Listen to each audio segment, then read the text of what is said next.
Welcome to part 5 of Let's Play Masks of Mayhem by Robin Waterfield. At the end of the last part, I was on paragraph 387. Here we go. If you can guess what you are supposed to do here, add together the numbers of the items involved and turn to the paragraph with that number. Otherwise, the trees shimmer mysteriously, but nothing happens to make you stay there. You carry on with your journey. Turn to 37. Okay, what we're going to do is we're going to add the numbers of the orb and the scepter together.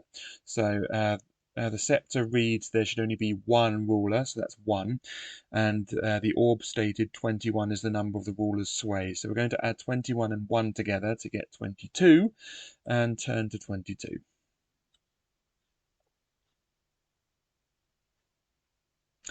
Here we go. When you raise the scepter and orb, a shimmering screen appears between the oaks and you step through. You immediately come face to face with Vashti the Ageless.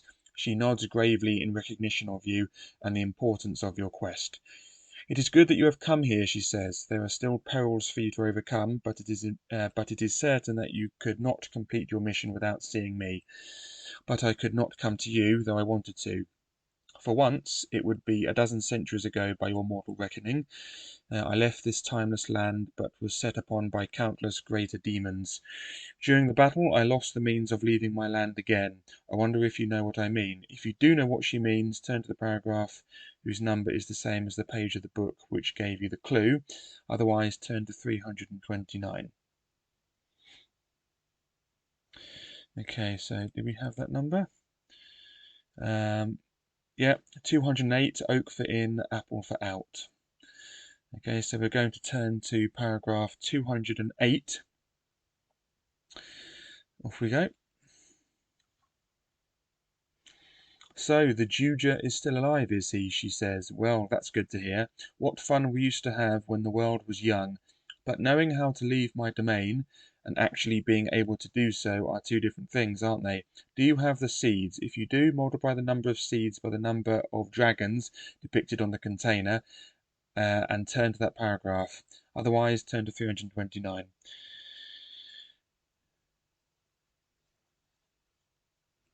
Okay, so let's have a look at our information.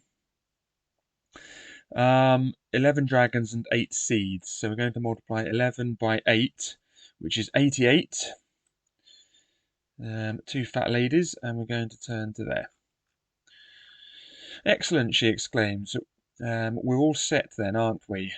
You know about the sigils, the keys of power for which Morgana lusts. But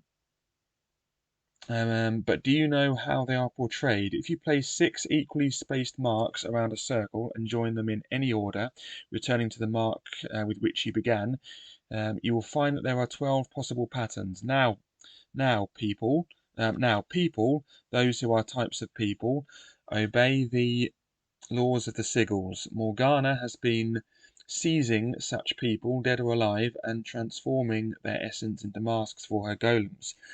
You probably know that she has the bard and the farmer, at any rate, and you'll now realize that the bard's brand, for instance, is a sigil.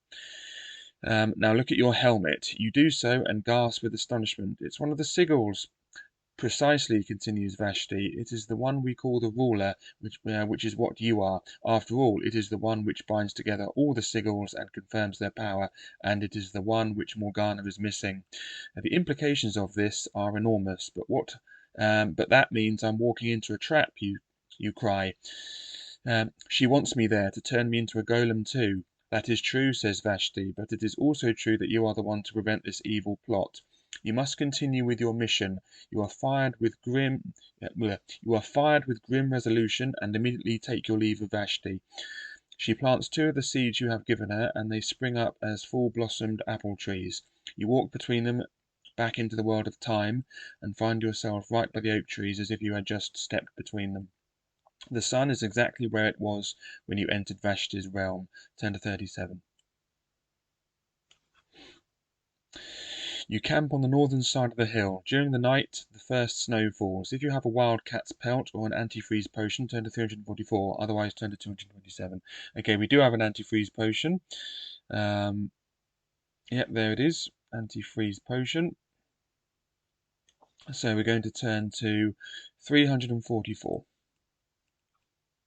Either of these will keep the cold of the northern mountains from sapping your strength. From now on, as you progress towards and into the mountains, the snow gets deeper and icy winds moan.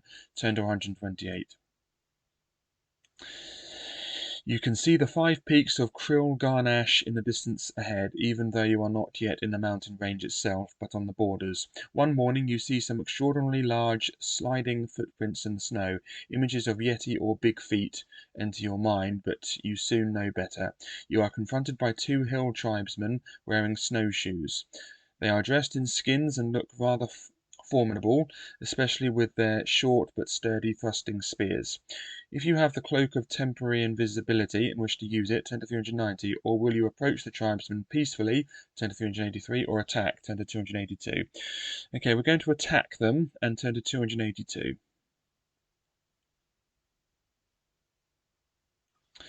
You draw your sword and advance. Their snowshoes, while making long journeys less tiring, also make them less nimble in battle. They will fight you simultaneously, but every time you win an attack round against one, he will be out of the fight for the next attack round, and you can simply conduct a normal attack round against the other. When they are both attacking you at once, however, you must choose which one of them to conduct. You must choose against which one of them to conduct a normal attack round, and also roll for the attack strength of the other, whether or not you win the attack round against your chosen opponent. If the other's attack strength is higher than yours, he wounds you, but if it is lower or equal, you have not wounded him, but merely blocked his attack. First tribesman 8, 10. Second tribesman 7, 12. If you win, you can take a pair of snowshoes if you want and carry on. Turn to 173. Okay, so first tribesman, second tribesman.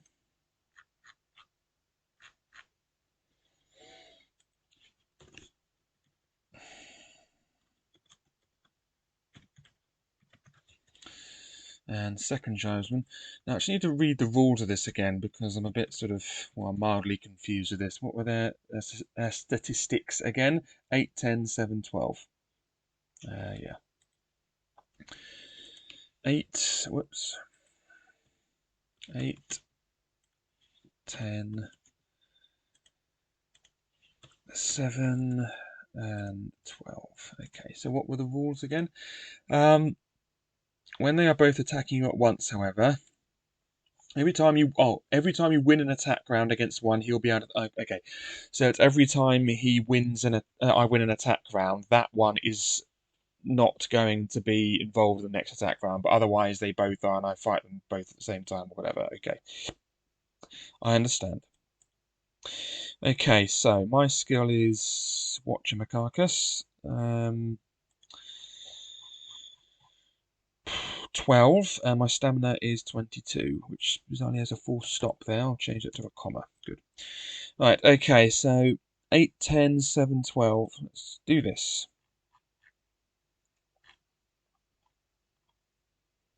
Okay, I'll fight this one first.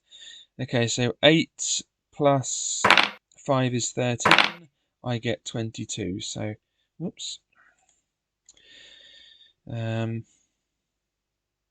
13 to 22.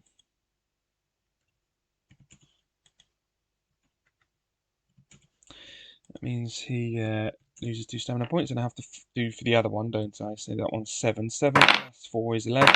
I get 21. 11 to 21.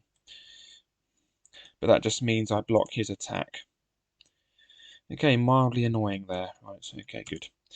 Okay, so that first one is out for the next attack round, but I'm going to fight the second one. Is that how it works?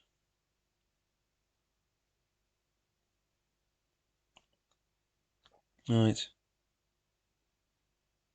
Yeah, when they are both attacking you, you must choose. So I can only choose the one that's not attacking me, so I have to fight the one that's 7, 12. Okay, 7 plus 4 is 11. I get 17. So 11 to 17. I really wish I'd stop doing that. 11 to 17. Right, that puts him down to 10. Right, now they're both attacking me again. Okay, so 8 plus 10 is 18. I get 17. So 18 to 17. 18 to 17. Alright, so that puts me down to 20, doesn't it? This is really confusing. I won't lie to you. Right, now we're doing the second one. So 7 plus 7 is 14. I get 22. So 14 to 22. There we go. 14 to 22, and that means I just block his attack. Right, next. 8 plus 6 is 14. I get 20. 14 to 20.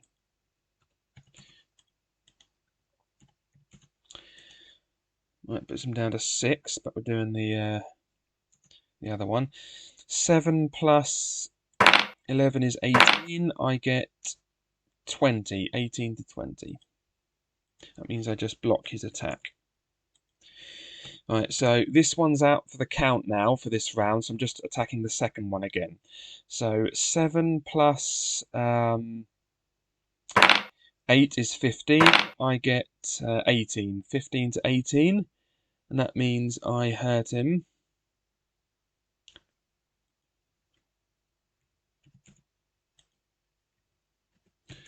Puts him down to 8. Right, now we're fighting both of them again. 8 plus 10 is 18. I get 19. So 18 to 19. I just win that. Puts him down to 4. But now we're fighting we're trying to block the second one's attack. So 7 plus 8 is 15. I get 16. 15 to 16. I just win that. That just means I block his attack. Okay, we're now fighting the... I won against the first one again, so he's out for the count now. So I'm fighting the second one. So 7 plus 8 is 15. I get 15. So we both got 15, so neither of us hurts the other. So that was rubbish. Okay, but not too bad. Okay, now we're fighting the first one again. So 8 plus 4 is 12. I get 14. 12 to 14. Right, that means he's hurt, but I have to fight the second one to block his attack. 7 plus 6 is 13. I get 23. 13 to 23. That just means I block his attack. And now the first one's out for the count again, so I'm attacking the second one. 7 plus 8 is 15. I get 18. 15 to 18. That means I hurt the second one. Whoops. That puts him down to 6. Right, now we're attacking the first one again. 8 plus 6 is 14. I get 18. 14 to 18. Right, that's the first one dead. And I still have to block the second one's attack. 7 plus 7 is 14. I get 20. 14 to 20. Okay, now we're just fighting the second one. So 7 plus 8 is 15. I get 17. 15 to 17. Right, that means I hurt the second one. 7 plus 9 is 16. I get 22. 16 to 22. Puts them down to 2. 7 plus 9 is 16. I get 22. So 16 to 22 again. And that means I've beaten both of them. And that also means I take some snowshoes with me. So I now have some snowshoes. Brilliant. Alright, so that's that. Alright, let's get rid of the buzzing if there be any. There we go. Alright, so now we're now turning to 173.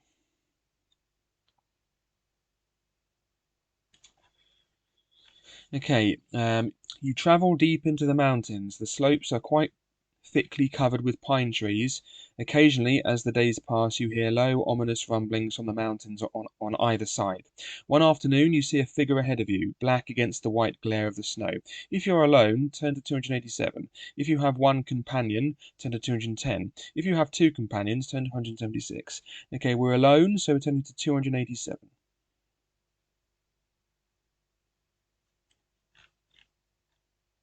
Your voice will carry well in the crisp, clear mountain air. Will you call out to the distant figure, turn to 143, or carry on trudging through the snow, turn to 341? Okay, we're going to carry on trudging through the snow, so we're going to turn to 341. The The figure shortly disappears from sight, and you see no living creature, human or otherwise, for 2 days, though at night the howling of wolves is often too close for comfort. The peaks of Cryl Garnash are now so close that they seem to hang over you, like some vast primeval monster. There are 2 passes. Will you take the one which heads towards the west of Cryl Garnash, turn to 284, or the one which heads towards the east, turn to 142? Okay, we're going to head towards the west, and therefore turn to 284.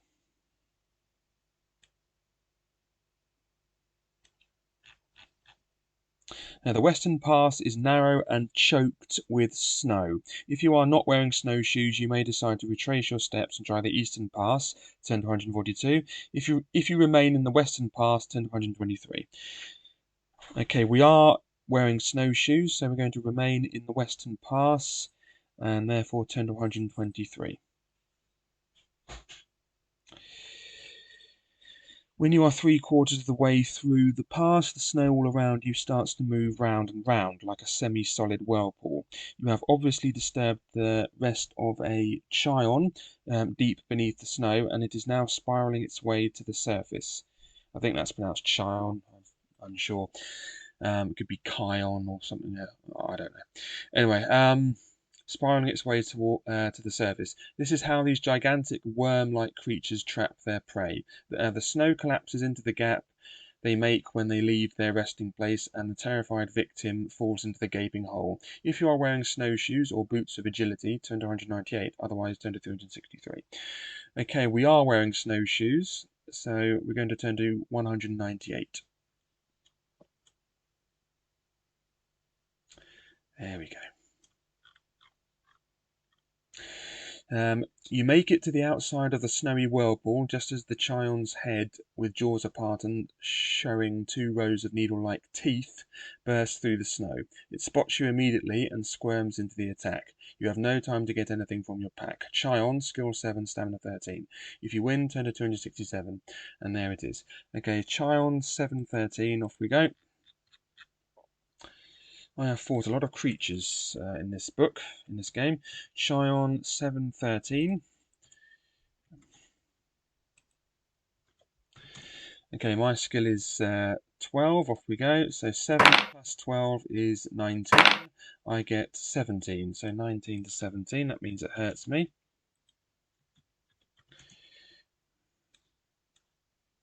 Down to 18.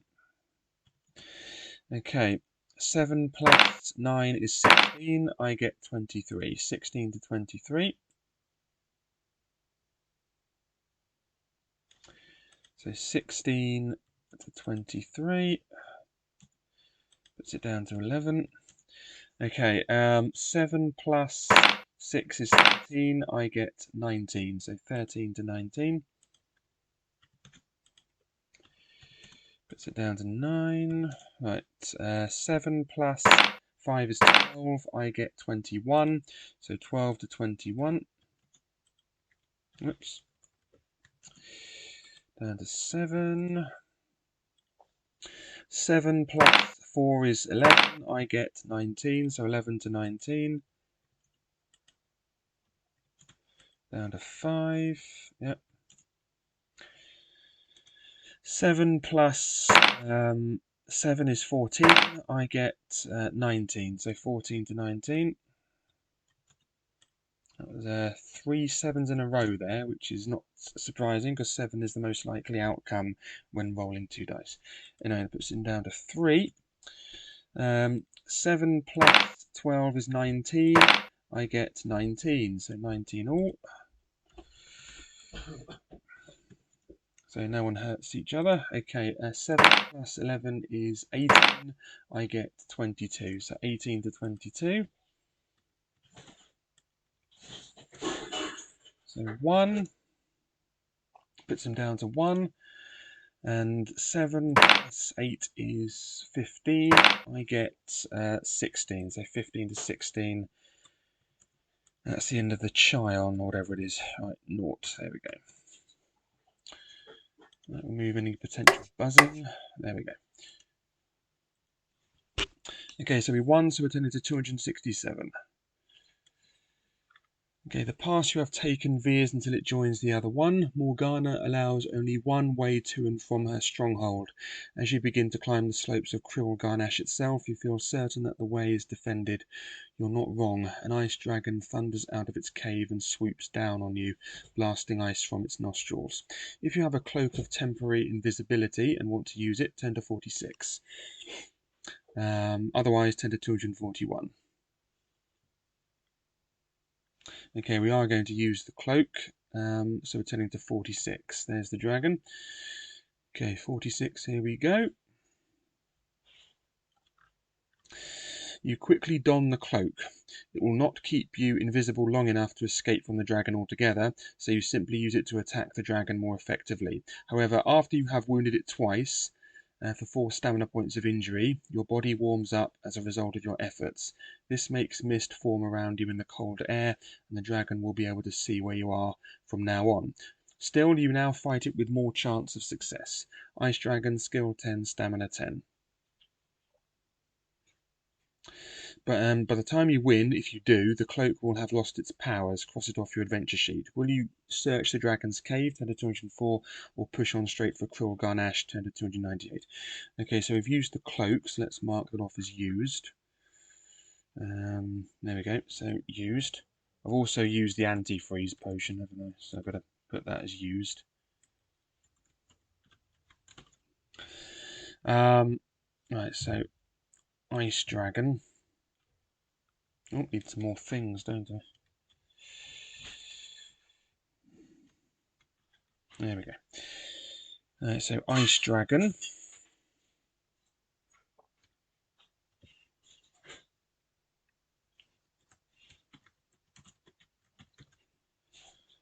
Okay, so it was 10, 10.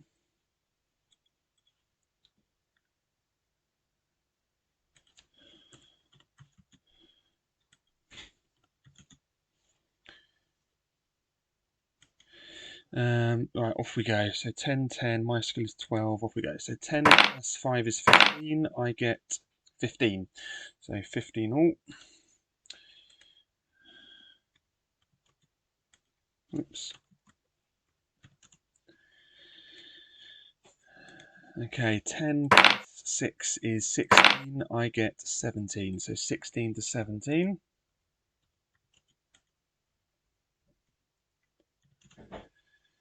Puts it down to 8.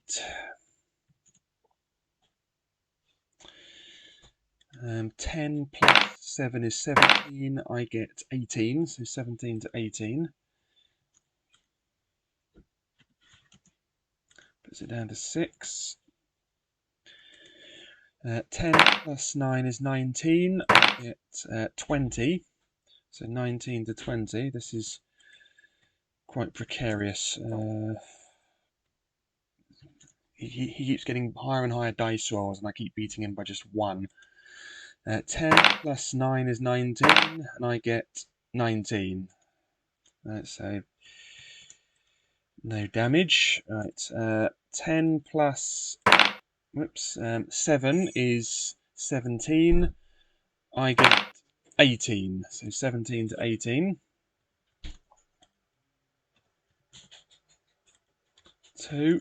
Puts him down to 2. 10 plus 5 is 15. I get 16. So 15 to 16. Again, very precarious. Right. That's the end of the Ice Dragon. Okay, so that's that. Get rid of any buzzing if should there be any. Yes, oh wait, right. Okay, so we won. So are we searching the dragon's cave or pushing on straight for Krill Garnash? We're going to search the dragon's cave and turn to 204. When you reach the dragon's cave, you find that it does not extend very far. After all, what need does an ice dragon have for protection against cold? At the back, it narrows into a slit. You go through the slit and find yourself on a ledge which runs along the mountainside. The ledge is wide enough for you to pass safely along it until it ends at the mouth to a tunnel. Turn to 256. This must be the entrance to Morgana's domain. Guttering torches line the walls which stretch away in a straight line into the gloom ahead. You summon up all your courage and step into the tunnel. The torches do little to dispel the freezing cold, and even though you can see your way, you cannot shake off a sense of blackness. For here Morgana rules, and her heart is cold and black. And the tunnel ends with a choice of 3 doors next to one another on the northern wall of a small cavern. Will you take the wooden door in the middle, turn to 32, the stone door, turn to 119, or the iron door, turn to 290? Okay, we're going to take the wooden door in the middle and turn to 32.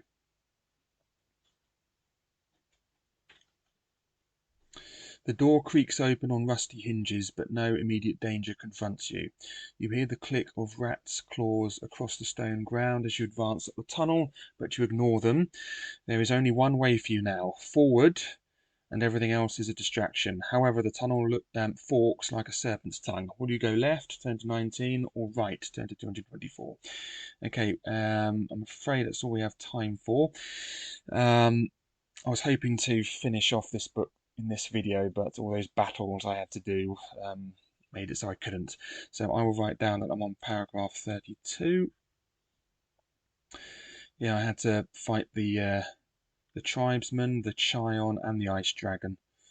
Anyway, so on paragraph 32, and we'll decide whether we're going to go left or right in the next video. Right, so that's that. Okay, so thanks very much for watching, and goodbye.